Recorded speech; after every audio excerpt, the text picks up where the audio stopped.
Hello and good afternoon. Welcome to another video from TW White & Sons Mazda. Okay, here we have today a 2020 on a 70 plate Mazda CX-30. This car is in SEL Lux specification. It's covered under 9,000 miles and the car's fast approaching 2 years, so certainly an under average mileage car. And is a very, very rare vehicle because this car has an automatic transmission. Now, if you've got any sort of insight into what's going on in the motor trade at the moment, any petrol automatic car is incredibly good news. And for Mazda, CX-30 has been a really important car for us. We are a Mazda main dealer, and this car came out beginning of 2020, so it didn't have the easiest start in life really, given what started in the March of 2020. And it's proved to be an incredibly popular car. Had a really good first year against all odds, and this is sort of one of the very first, probably sort of 6 months into its life, maybe 7 months into total production of CX-30. Now there's a couple of things that make this car quite unique. I'll try and talk you through them as we go around. We took the car in from a customer that we supplied it to, so this car left our showroom back in 2020 as a brand new car to the one owner that it's had, and she very recently had a change of job. It's now got a company car and just isn't using the car, so it gave us the opportunity to buy it back, which you know, we'd always like to do. And so we're very grateful and delighted to be able to offer the car for sale.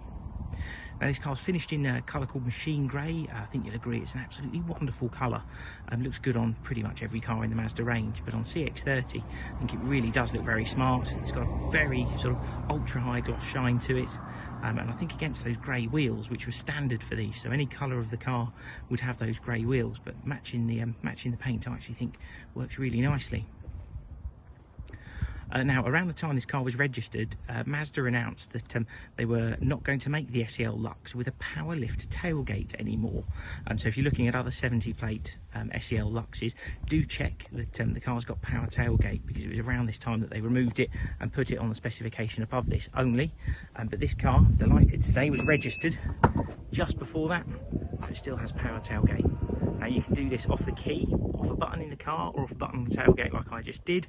It's a wonderful addition to any car if you haven't had a power tailgate before, and once you've had it once you might want to go back to not having it. Car's also fitted with what's called a smart cargo system. Now this is something like a £200 to £300 option on one of these.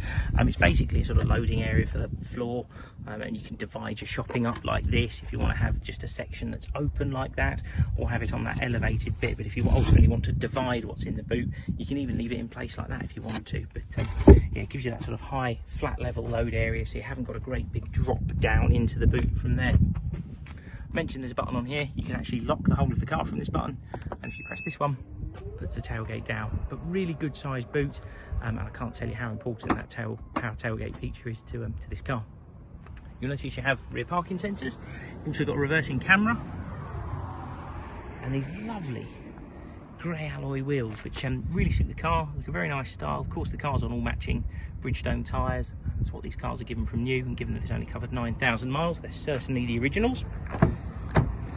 You've got a really lovely dark cloth interior, fans in the back to keep rear occupants cool or hot, light headliner, which is all in lovely condition as you can see, LED interior lighting, which I think is a really nice touch at night time. It really does set the car apart and look very different. Of course, you have ISOFIX in these as well. Get in the front. On entry, obviously you've got all your electric window switches, power fold mirrors, locking from inside the car, and you will notice you've got this really nice blue leather interior. Now this goes across the dashboard, goes onto the door cards as you can see over there, and onto the centre armrest. Now this is something that Mazda changed after a little while, and I, for the life of me, cannot work out why, because I think it looks so smart. And just you know, all interiors are so generic and typically all sort of dark hard plastics. The interior finish of the CX-30 is absolutely beautiful. It really is a nice place to be. All the switch gears very nice to use, and yeah, it's just a lovely, very nicely finished car. But personally, I really like the blue. I think it's a shame when they went to like a black leather, and some of them even had like a brown insert on there, which I've got to admit isn't for me. I personally quite like the blue, but it's all preference. Now it's a bit warm, so I'm going to get the car on so I can get the air conditioning on.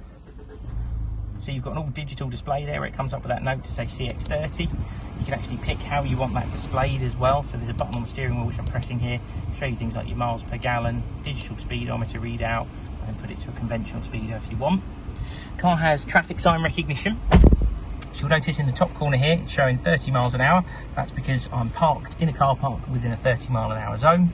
As you drive past any signs on the road, there is a camera on the windscreen that's looking for speed signs, traffic signs, whatever it might be, and it will put it in that display for you. And you'll also notice that little red line here. Now that changes, so if we go into a 40 mile an hour zone, this will change to display 40, and that red line will go on to here. So you can really got no excuse for speeding. It's very useful. And it also projects that into your head-up display. So hopefully you can see in the hedgerow there in front of me, you've got a 0 mile per hour sign there, and that 30 mile an hour sign as well. Yeah, you've got all the support you need to be able to make sure you observe the speed limit. I've come over here, you've got Mazda's multimedia system. This has integrated navigation, Bluetooth hands-free phone and audio streaming. You have USB connectivity as well. And in your audio options, you've got DAB digital radio, like I said, USB connectivity. And this car was still built with a CD player. Again, around the time that they changed the model to remove the power tailgate, they did take out the CD player as well. And you've got climate control air conditioning here, as well as heated front seats. Vital addition to the car for winter. All important automatic gearbox. If you put it down into drive, you've got a manual shift option by putting the gear selector over here. You pull it towards you to go up a gear, push it away to go down a gear. So you've got that sort of compromise between a manual and an automatic. Electronic handbrake, you just have to have your foot down on the brake, press it down to take it off, lift it back up to put it on. Really is that simple. And all your controls down here are for adjusting what's on the multimedia system. This multimedia system also does Apple CarPlay and Android Auto. If you haven't seen those before, it's a really nice addition to the car. You're able to use a whole host of apps from your smartphone through this whole multimedia system, and that includes things like Waze, WhatsApp, Amazon Music, Spotify. It really is very good. I've put it onto this picture here, which is an infographic of energy flow. So you'll notice in the top right corner here, you've got one that says cylinder deactivation status. So because this is the 122 PS petrol engine, you can, if you're very gentle on the throttle, actually get the car to run on 2 cylinders. Your miles per gallon goes through the roof, and you will have a little picture there displayed to show you that you're running on 2 cylinders. If you're really sort of sensitive to how a car drives, you can actually feel them kick back in when you go back onto 4 cylinders and onto 2. But if you're gentle on the throttle, it works very well. And you see here the mild hybrid aspect of the car. So you have a small amount of electric assistance. You can't drive the car on pure electric alone, and the electricity is there just to support the car during the harder times of acceleration. Car's also got a laser guided cruise control system on it. That's what the controls are here for. So it will maintain the preset distance to the car in front, which you determine. You can take your feet off the throttle and off the brake pedal, and the car will do all the work for you, maintaining that preset distance to the car in front. Now there's so much specification in the CX30, I couldn't possibly cover it all in the short window of time we have to do a video, which is why I'm talking so quickly. But it really is a beautifully looked after car. I cannot find a mark on it. It's been very well looked after, and like I say, just the one owner, a full and complete service history with us. It's going to be serviced with us before it leaves. And we'll have a 12-month parts and labour warranty included in the advertised cost of the car, and that's a Mazda backed warranty, includes roadside assistance, so even if you're not local to us, you can still buy with confidence. If you've got any other questions, would like to arrange a test drive, please feel free to give us a call. Thank you very much for watching. I hope to hear from you soon. Cheers then, bye.